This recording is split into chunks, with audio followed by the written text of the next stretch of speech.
You're listening to Soap Dirt, the latest in television entertainment news. Hey, General Hospital fans, I've got your weekly prediction edition. We're going to talk about Liz's drastic action after Lucky's near-death incident and Josslyn cutting a deal. I've got predictions for Jason and Cyrus, for Josslyn and Brennan, for Chase and BLQ, for Lucky and Elizabeth, and also for Drew, Tracy, and Curtis. And hey, if you are not following us, please click that subscribe button. Our very first prediction, Jason's a suspect in Cyrus's slaying. So after Josslyn shot Cyrus like the dog that he is, Jack Brennan, who was lurking outside waiting to see what happened, which was just over the top, had his WSB cleanup crew do something with Cyrus's corpse because it wasn't there when Anna and the cops got there. So a big question is it going to turn up or did they permanently disappear him? On Monday, February 24th, spoilers have Anna calling someone to come down to the station, and it may be Jason because she asked him not to kill Cyrus, and then all of a sudden, he's just MIA. Tuesday, February 25th, spoilers say the walls are closing in on Jason. So is Cyrus's body found? And the assumption is that Jason did it just because we all know he wanted to do it. If there's any inkling that Cyrus is dead instead of having run off, like if his body's never found, you know Jason's going to be the number one suspect. But I think Joss is going to have a real problem if he goes down for it. So he was alone at Sam's grave, and then he was at Drew's house bickering with his brother, making that peace offering at the time of the shooting. And Drew could be horrible and deny that Jason was even there, screw up any alibi if he tries to use Drew for it. And, you know, I think Drew's point of view is that the Quartermaines have no problem with Jason murdering people, but they have a problem with him. So I don't think he'd help his brother out.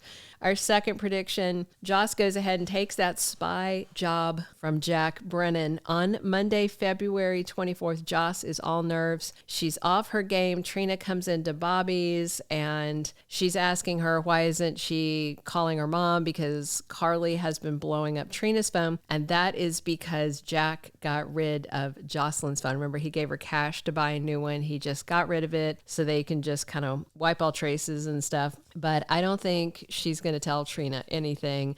And Wednesday, February 26th, spoilers say Josslyn makes a decision that changes her life forever.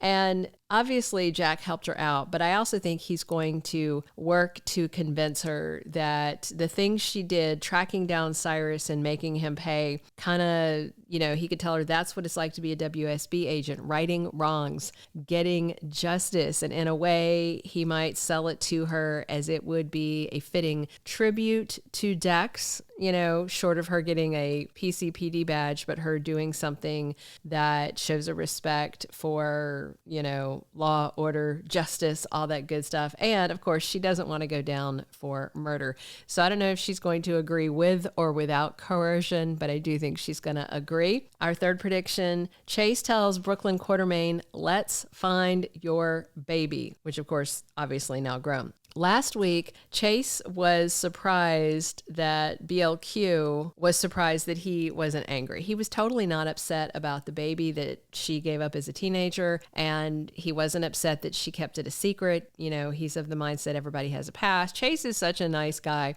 and he said if Brook Lynn did find this kid she gave up for adoption, you know, that she doesn't know is a boy or girl, that kid would be lucky to have her in their life. He's very supportive. And on Wednesday, February 26th, spoilers say Chase makes suggestions to BLQ, and it may be to look for the kid. You know, let's try and see what we can find out. And on Thursday, the 27th, Dante offers some advice to Chase, maybe something about, you know, help her out, be there, but don't push her in a certain direction. However, if Chase mentions to Dante that BLQ got pregnant as a teenager, well, Dante may have to stop and count months and consider, that changes things. That could be interesting. Our fourth prediction, Lucky goes home with Elizabeth after he's released from General Hospital. So last week, Lucky showed back up at Liz's just in time to save her life from Cyrus and take that digitalis injection that was meant for her. And if Lucky didn't show up, Liz would have died because nobody would have been there to call 911 or do CPR because she was home alone. Monday, February 24th, Lucky is still in General Hospital because Sonny goes up to see Laura and to check on her and Lucky and the family.